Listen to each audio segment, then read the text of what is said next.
தீபாவளினா பளிச்சுன்னு ஞாபகத்துக்கு வர்றது பட்டு, பட்டாசு, பலகாரம். பலகாரம்னா ஞாபகத்துக்கு வர்றது மந்த்ரா கடலை எண்ணெய். அபார ருசி, ஆரோக்கியமான உடல் நலம். தீபாவளி அன்னைக்கு மட்டும் இல்ல, என்னைக்குமே கிச்சன்ல இருக்க வேண்டியது மந்த்ரா கடலை எண்ணெய் தான்.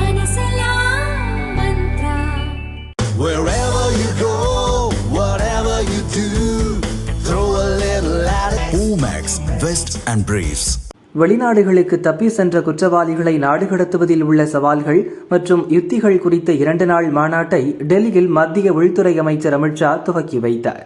இதில் சிபிஐ அதிகாரிகள், உள்துறை, வெளியுறவு செயலர்கள், அதிகாரிகள் உட்பட பல்வேறு தரப்பினர் பங்கேற்றனர். நிகழ்ச்சியில் அமித்ஷா பேசியதாவது: நாட்டில் ஊழல், கிரிமினல் குற்றங்கள், பயங்கரவாதம் ஆகியவற்றிற்கு எதிராக மத்திய அரசு தீவிர நடவடிக்கை மேற்கொண்டுள்ளது. சிபிஐ உள்ளிட்ட பல்வேறு புலனாய்வு அமைப்புகளின் துணையுடன் மேற்கண்ட குற்றங்களில் ஈடுபடுவோருக்கு எதிரான நடவடிக்கைகளுக்காக சட்டத்தை வலுப்படுத்தியுள்ளோம். கிரிமினல் மற்றும் பொருளாதார குற்றங்களில் ஈடுபட்டு வெளிநாடுகளுக்கு தப்பி சென்றோரை நாடு கடத்தவும், அவர்களை சட்டத்தின் முன்னிறுத்தி தண்டனை பெறச் செய்யவும் இப்போதைய அரசு பல்வேறு நடவடிக்கைகளை மேற்கொண்டுள்ளது. அதற்கு தேவையான சட்ட திருத்தங்களும் செய்யப்பட்டுள்ளன. 2018ஆம் ஆண்டு மேற்கொள்ளப்பட்ட சட்ட திருத்தத்தின்படி பொருளாதார குற்றங்களில் ஈடுபட்டு வெளிநாடுகளுக்கு தப்பி சென்றவர்களிடம் சொத்துக்களை ஜப்தி செய்ய புலனாய்வு அமைப்புகளுக்கு அதிகாரம் வழங்கப்பட்டுள்ளது. இதன் மூலம் 4 ஆண்டுகளில் 8000 கோடி ரூபாய் வரை பறிமுதல் செய்யப்பட்டுள்ளது. அதேபோல் சட்டவிரோத பண பரிவர்த்தனையில் ஈடுபட்டு தலைமறைவானவர்களுக்கு சொந்தமான 1 லட்சம் கோடி ரூபாய் மதிப்பிலான சொத்துகள் முடக்கப்பட்டுள்ளன. வெளிநாடுகளுக்கு தப்பி சென்ற குற்றவாளிகளை பிடிப்பதற்காக பல்வேறு சிறப்பு நடவடிக்கைகள் மேற்கொள்ளப்பட்டுள்ளன.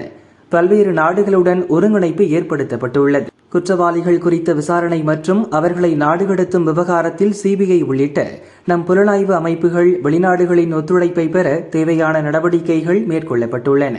பிரதமர் மோடி தலைமையிலான இந்தியா அதன் எல்லைகளின் பாதுகாப்பை மட்டுமின்றி சட்டத்தையும் வலுப்படுத்துவதில் முன்னேறி வருகிறது. பொருளாதார, சைபர் குற்றவாளிகள் மற்றும் பயங்கரவாதிகள் மீது எவ்வித இரக்கமும் இன்றி நடவடிக்கை எடுக்கப்படும் என்பது நிச்சயம் உறுதி செய்யப்படும் என அமித்ஷா பேசினார்.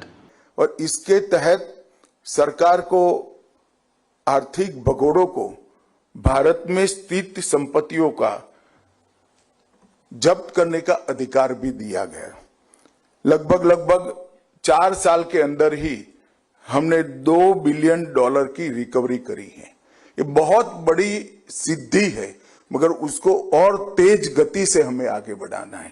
मनी लॉन्ड्रिंग के कानून को भी और ज्यादा सख्त और पुख्ता बनाया गया है और लगभग $12 बिलियन की संपत्ति एक प्रकार से 14 से 23 के बीच में अटैच करने का काम हुआ है.